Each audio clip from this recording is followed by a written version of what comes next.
Hello friends, स्वागत है आपका एक बार फिर से अपने यूट्यूब चैनल नॉलेज में। यूडाइस प्लस पोर्टल पर सभी छात्रों की अपार आईडी बनाई जा रही है।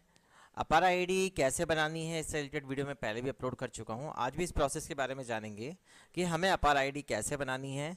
एंड जो मेन जो फॉर्मेट है शपथ पत्र का, कंसेंट फॉर्म जो भी आप लेके सकते हो उसको, तो वो कंसेंट फॉर्म अभिभावक का हमें सही रूप से कैसे फिल करवाना है। एंड जो अपार आईडी है उसमें माता पिता के आधार की आवश्यकता जरूरी नहीं है, आप उससे आधार ही ले, अदर डॉक्यूमेंट भी आप ले सकते हैं। तो आज की पूरी प्रोसेस हम देखेंगे कि आधार इतना कोई मस्ट नहीं है अगर माँ बाप का आधार कार्ड बना हुआ नहीं है तो। सबसे पहले हम बात करेंगे यूडाइस प्लस पोर्टल पे हमें स्टूडेंट लॉगिन में एंटर कर लेना है। जैसे ही हम एंटर करेंगे यहाँ पे हमें ऑप्शन मिल जाता है अपार मॉड्यूल का। अपार मॉड्यूल पे हम सबसे पहले क्लिक करेंगे। अब मान लीजिए किसी भी स्टूडेंट की हमें अपार आईडी जनरेट करनी है तो उसके सामने क्लास वाले ऑप्शन पे क्लिक करेंगे, इन गो बटन पे क्लिक करेंगे।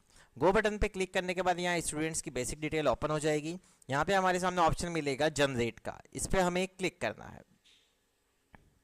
जैसे ही हम जनरेट वाले बटन पे क्लिक करेंगे बेसिक इन्फॉर्मेशन ऑफ स्टूडेंट्स हमारे सामने ओपन हो जाएगी। ये चेक कर लेना है।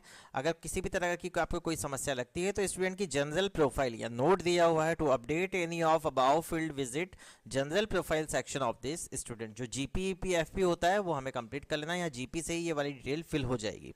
अब बात आती है अभिभावक की कंसेंट फॉर्म की, कंसेंट बाय फादर मगर legal guardian of student for upper ID generation. तो एक बात ध्यान रखिए, ये फॉर्म आपको जो भरना है आप हिंदी में भी भर सकते हैं। तो हिंदी में आप कैसे भरेंगे या अभिभावकों से कैसे भरवाएंगे मैं आपको एक बार डेमो के रूप में बता देता हूँ।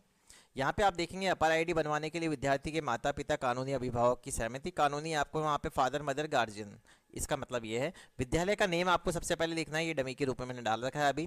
मैं मतलब यहाँ पे आएगा फादर्स नेम। ये ध्यान रखिए आप कि ये जो कॉलम है यहाँ पे फादर्स नेम आएगा। सहमति प्रदाता का नाम, मतलब कौन आपको सहमति दे रहा है बच्चे की आधार अपार आईडी बनाने के लिए। यहाँ आपको फादर नेम ही लिखना है, स्टूडेंट का नेम नहीं लिखना है। उसके बाद यहाँ आ जाएगा आपके पास option father mother and guardian का। तो आपको सेलेक्ट कर लेना है किसके बेस पे आप यहाँ पे अपार आईडी जनरेट करना है। रक्त संबंधी कानूनी संरक्षक, इसके बाद यहाँ पे आएगा आपके स्टूडेंट का नाम, स्पष्ट रूप से लिखा हुआ है नाबालिग विद्यार्थी का नाम। अब अपने पहचान पत्र के रूप में आप आधार नंबर डालना चाहते हैं तो आप आधार, जरूरी नहीं है आप आधार ही डालें, ये समझिए इस बात को। अभिभावक का पैन नंबर हो, इपिक नंबर हो, ड्राइविंग लाइसेंस हो, पीपी नंबर हो तो आप वो भी डाल सकते हैं। इसलिए जरूरी नहीं है आप अभिभावक से आधार ही मांगे। उनसे आप ये भी कह सकते हैं हमें पांचों डॉक्यूमेंट्स है इसमें से कोई सा भी प्रोवाइड करा दीजिए, उसी के बेस पे हम यहाँ पे अपार आईडी जनरेट कर लेंगे। एंड उसके बाद पहचान पत्र संख्या में अगर आप आधार ले रहे हैं तो यहाँ पे आधार की आईडी आ जाएगी। उसके बाद ये नोट पढ़ लेना है। नोट पढ़ने के बाद नीचे आपको ऑप्शन मिलेगा तो भौतिक सहमति की तिथि, किस डेट को आप यहाँ पे उनसे ये फॉर्म ले रहे हैं, भौतिक सहमति का स्थान किस स्थान पे ले रहे हैं, स्कूल का नेम भी डाल सकते हैं यहाँ पे। उसके बाद मैं मतलब हेड ऑफ द स्कूल का नेम आएगा। यहाँ पे घोषणा करती हूँ कि जो छात्र हैं यहाँ पे उसका नाम आएगा कि फादर के पिता जो हैं उनसे हमने ऊपर उल्लेख किया है, इन्हें अपार आईडी बनाने के लिए अपनी सहमति दे दी है। तो ये आपको कंसेंट फॉर्म भरवाना है, हस्ताक्षर करवा लेने हैं, डेट डलवा लेनी है। अब आपको मैनुअल रूप में बता देता हूँ। मैनुअल में यहाँ पे वही फादर नेम आ जाएगा, यहाँ पे हम डाल देंगे। उसके बाद यहाँ पे हमें फादर मदर या लीगल गार्जियन जो मैंने आपको वहाँ बताया था। अब आइडेंटिटी प्रूफ में आप यहाँ देखिए, जरूरी नहीं है आपको आधार लेना है, पैन नंबर ले लीजिए, वोटर आईडी सभी का बना रहता है, ड्राइविंग लाइसेंस नहीं है अगर बना हुआ है तो वो ले लीजिए, पासपोर्ट को छोड़ दीजिए, पासपोर्ट गांव वगैरह में नहीं होता, सिटी शहरों में होता है तो आप इसको रहने दीजिए। तो आप इन चारों में से जो भी डॉक्यूमेंट्स हैं उसके पास प्रोवाइडेड है वो ले सकते हैं। अगर आपने इपिक नंबर लिया है तो यहाँ पे इपिक नंबर डाल दीजिए, आधार नंबर लेंगे तो आधार नंबर डाल दीजिए, ये बात आप समझिए। उसके बाद आपको यहाँ पे डेट ऑफ कंसेंट, यहाँ पे मैं एक बार डाल देता हूँ नंबर जो भी है डमी के रूप में। उसके बाद आपको यहाँ पे प्लेस ऑफ फिजिकल कंसेंट, यहाँ पे आप डाल दीजिए स्कूल का नेम।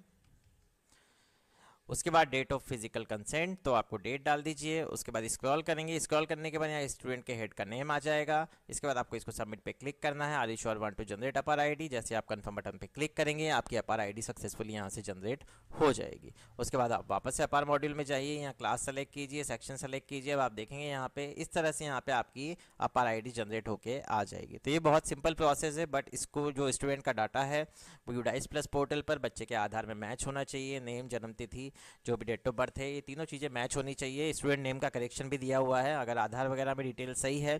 यहाँ पे यूडाइस पोर्टल पर नेम में दिक्कत है तो कुछ शर्तों के साथ आप स्टूडेंट का नेम भी अपडेट कर सकते हैं। यहाँ पे स्पष्ट रूप से यहाँ पे इसकी कंडीशंस दी हुई है, वो रीड करेंगे, उसके बाद आपको समझ में आ जाएगा आप किस तरह से यहाँ से स्टूडेंट का नेम चेंज कर सकते हैं।